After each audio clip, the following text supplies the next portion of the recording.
My emotionally unstable wife forced me to open our marriage, but when I found my own partner, she started demanding we close it and begged me to take her back. I remember my wife asked me to open our marriage, and though I tried to say no, she gave me an ultimatum. Either I agree to this, or we're divorcing. I gave in, and very soon, she started going on dates, and even got in a relationship with her manager. I remember catching them in our bed. I exploded at her, telling her she broke the one rule we had. She called me gullible in front of him, then told me, rules are meant to be broken, before getting dressed and leaving with him. That night I decided to start seeing other people too, and that's when I met Charlotte. I fell hard and started dating her, and seeing this flipped a switch in my wife. She started cooking for me again, initiating in bed, being the perfect wife. A year ago this would have meant the world to me, but now I truly didn't care. My spark for her was dead. All I wanted was Charlotte. That's why when she came begging to close the marriage, I refused. She broke down crying, and went to bed in tears that day. I knew I needed to talk to her, so the next day after we both had finished work, I sat her down. I wanted to talk to her, and I told her to be honest with me, and tell me what inspired all this. She had told me it was her work friend group previously, and she remained consistent in that answer. However, she added some details that I didn't know. So not only did her work friend group plant the idea of the open marriage because my wife missed out due to us being together since middle school, but they also encouraged my wife to start an emotional affair with the new hot manager who showed up at her workplace, the one I caught her in bed with. Apparently they encouraged my wife to live free. Apparently my wife took a liking to the manager due to his encouragement, and it all developed into an emotional affair, but it only got physical once the marriage opened. She described it as being intoxicated behind the wheel of a speeding car. It was thrilling and intoxicating, but the price of this decision has become too much for her to bear. She sees now that she never needed a comparison, that what we had was truly unique and special, but now she feels like she destroyed our marriage and any chance of a life together. I told her I might not ever be able to see her as my wife again, and this made her break down in front of me. I simply held her in silence as she cried, until she fell asleep in my arms on the couch. She has since left her job and cut off contact with all her friends and her manager, and even told me she's willing to spend the rest of her life making it up to me and working her fingers to the bone to be seen as a wife by me. But I haven't cut contact with my lover. Charlotte, quite frankly, makes me feel like a man, like I can challenge the world, and my wife hasn't in a while. We have our first marriage counseling session in a couple of hours. Not sure how that will go. Update 1. My wife and I went to marriage counseling to deal with potentially closing the relationship back up. Even though it was our very first session, my wife took it as an opportunity to lay it all out, it seems. She confessed that this group of friends made her wonder if she had missed her chance because she was committed to her first boyfriend and had no other experiences, that she never had the same adventures some of these supposedly amazing women had. The therapist pointed out that this can be, and often is, detrimental to a marriage due to the difference in mindset. My wife seemed to agree, then added that after the new manager started approaching her, some of these friends encouraged her to see where it goes, that this was a chance for her to explore or discover herself. She states she felt guilty, so she never did anything physical until one of the divorced beluga-sized friends in the group suggested an open marriage as a loophole. She told her that some couples come out stronger because of it. So after regrettably convincing me to open up the marriage, her so-called adventure began. It was intoxicating and blinding but lacked real substance, not like the kind we built over the years, and she started to question her reasons for doing this. She said she could see the hurt in my eyes, but told herself this was an adventure. She had a chance to have an amazing experience, so the gravity of it all never happened, until she noticed a change in me. At first, she assumed that because I went on dates, I would gradually accept her situation and be okay with it, but that all changed when my lover became a constant appearance in my adventure. Apparently, I started to smile again for no reason, and my eyes would light up when I would get a text message, or when I cheerfully left the room to answer a call. She said she suddenly felt a pit in her stomach and started to get mini panic attacks for no reason. She went to her friends for advice again, but they said it was a normal reaction for me to have during the adventure. When the same divorced beluga who suggested this in the first place said, "It looks like his lover makes him happy," is when the reality of it all finally dawned on her, and the very real possibility that another woman and not his wife gave him joy almost made her pass out. She realized how ridiculous this all was, and begged them to help her win me back, but they just told her if she couldn't deal with it, why did she open her marriage in the first place? She knew then and there that these people were toxic, a threat to our marriage, and the life we built. Hence, she's been on a mission to win me back by any means necessary. I, on the other hand, didn't share much, but I did let the counselor know about the situation on my side with my lover still being in the picture. To this, my counselor said no resolution could ever be reached with my lover still in the picture, and suggested we book another appointment after tomorrow. The counselor did say it was unusual for someone to stay with their first this long, and gave the impression that any storm can be weathered. Our next session is tomorrow. Update 2. I have since moved into my brother's apartment. During our second session of counseling, I asked my wife some hard questions. 1. If she was sure nothing physical happened before the opening of the marriage. She looked towards the ground and begged me not to make her say it. She said, if she said it, then it would destroy us, but after some pushing, she shared it. She had got on her knees in his office and gave him neck. I was absolutely floored by this, and and she started shaking and hyperventilating. Snot even began flowing from her nostrils as she cried and apologized to me. At this point, even the counselor was taken aback and had a look of disbelief. My wife got on her knees and hugged my legs, saying how sorry she was. I then asked her what really changed her view of him. She said after she started pulling back from the group as a whole, his behavior towards her changed. Then one evening, as she was leaving a meeting, she passed his office and heard him speaking about her to another male colleague. He said he was surprised at how easy it was to get her and how she is living proof that you can't trust the quiet ones. When the colleague asked if he actually fancied her, his response was that she was a pleasant distraction and that he had absolutely no intention of breaking up with his fiancée. He even added that this was simply to get it out of his system because the only woman who has ever understood him was his fiancée, and he didn't want to break up with her. He also mentioned how he felt bad for me, but you snooze, you lose. My wife, realizing that she was nothing more than a piece of meat to this man, added by the fact that she betrayed me for a cheap thrill, actually started contemplating taking her own life. She said she left her workplace and vomited in the parking lot. I then asked her if she loved him and if she stopped loving me. She looked me dead in the eye through tears and said she never stopped loving me and that he was just something different. She thought it was love, but now realizes how foolish that was. She squeezed my arm with surprising strength and said she knows she messed up, but she misses us. She says she misses the connection we had before all this. She even suggested we move away and start fresh, just the two of us, just as it was meant to be. I then told her it wouldn't be fair to my lover and that I need time away from her to process all of this. It was like she had a meltdown at those words. She started sobbing harder and saying incoherent things. She held on to me, as if I was going to disappear. It took some time for both me and the counselor to calm her down. The counselor managed to convince her that maybe time apart could help us heal. When we got home, I began to pack. My wife got a video call from her laptop. It was one of her former friends in tears. It turns out that after my wife resigned, this friend and the manager began a fling of their own, but apparently, she had a pregnancy scare which caused him to basically turn into Dr. Hyde and Mr. Jekyll. To make matters worse, she had a boyfriend whom she apparently could see a future with him, and the only reason why she even had a fling was because she was curious of the experience. Her boyfriend found out because he discovered an email between the two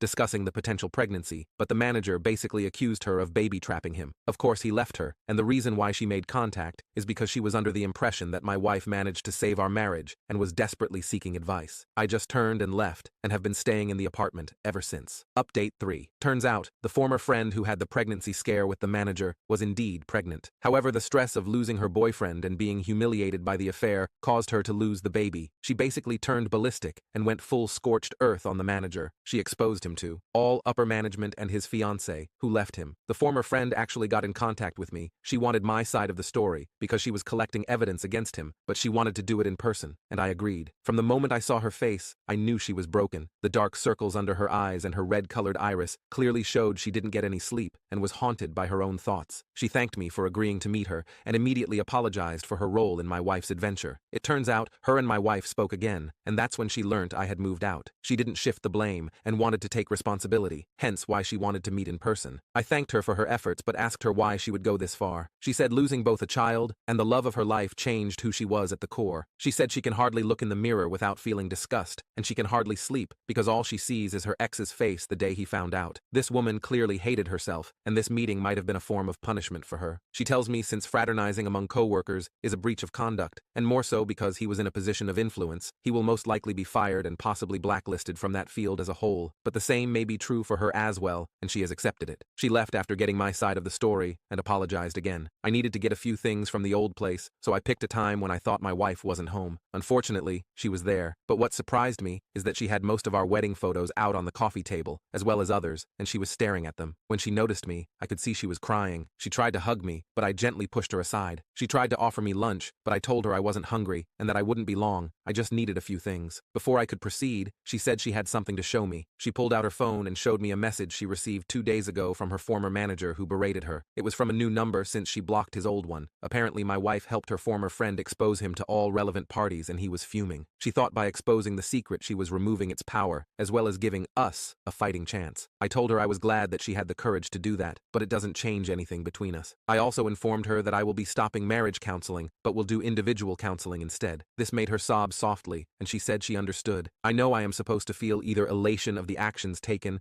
or rage because it took this long, but I feel numb towards her. This isn't normal, hence why I want to address it in individual counseling and not marriage counseling. I have also seen a divorce lawyer at my brother's recommendation just to be safe. As of now, I am not really willing to fight for this marriage, and it seems my wife can sense it. Before I left, she tried to initiate intimacy, but when I refused, she yelled and asked what Charlotte does for me that that she can't. She said this in a voice so loud I am sure the neighbors heard. I shook my head and told her if she still couldn't tell after all that's happened, then it's clear where our marriage is headed and left.